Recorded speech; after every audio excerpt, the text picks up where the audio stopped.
देश का आम बजट आज पेश हुआ है। बुंदेलखंड में लोग क्या चाहते हैं बजट से? अगर बजट ही देना चाहती है केंद्र सरकार तो मेरे बहुत किसान साथी अब तक अपने परिवार से अलग हो चुके हैं, इस दुनिया को छोड़ चुके हैं, तो अगर करना ही चाहते हैं तो किसान का कर्ज माफ कर दें। जो भी किसान के हित में हो वैसा करना चाहिए। किसान सबसे ज़्यादा इस समय गरीब है। हम तो किसान आदमी हैं, किसानों की फीस माफ़ कर दें और क्रेडिट कार्ड कर्जा माफ़ कर दें, यही है। सिंचाई के साधन बढ़ा दें, बिजली भरपूर दें किसानों को ताकि सिंचाई हो, गेहूँ हो। हमारी सरकार से यही निवेदन है कि सरकार किसानों का कर्ज माफ करे, किसानों के लिए जो भी उपकरण हो वो सही मिले। सूखा, बाढ़, ओलावृष्टि और नोटबंदी से त्रस्त किसानों की मांग स्पष्ट है। बुंदेलखंड के लिए ये बहुत अहम मुद्दा है। क्या वित्त मंत्री किसानों की गुहार सुन रहे हैं? उनका कहना है कि कृषि क्षेत्र में करीब 5% बढ़ोतरी होगी। क्या इसका फायदा बुंदेलखंड के किसानों को मिलेगा? आयकर और अपने हितों की भी लोगों को चिंता है। 4-4, 6-6 बच्चे हैं, बच्चियां हैं, बड़ी समस्या है। खाने पीने के लिए दिक्कत है, मोल गल्ला लेना पड़ता है।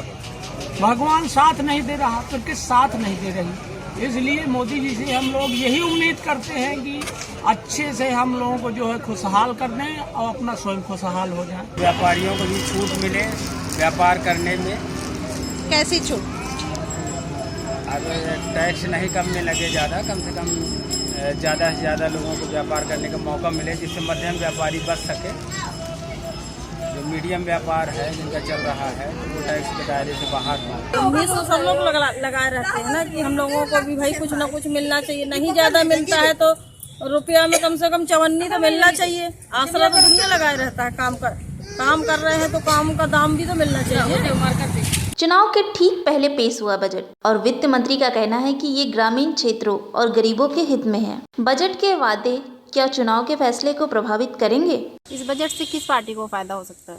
इस बजट सीधे है बीजेपी को फायदा होगा। केंद्र में उसकी सरकार है, उसके 5 राज्यों में बीजेपी चुनाव लड़ रही, बीजेपी को फायदा होगा। इसमें जबरदस्त असर पड़ेगा। यदि सरकार किसानों को सहूलियत देती है जैसे मैंने कहा, तो निश्चित रूप से भाजपा को भयंकर फायदा होगा। क्या सरकार बजट के वादे पूरे करेगी या फरवरी में पेश हुआ पहला बजट एक सोची समझी राजनीतिक चाल है?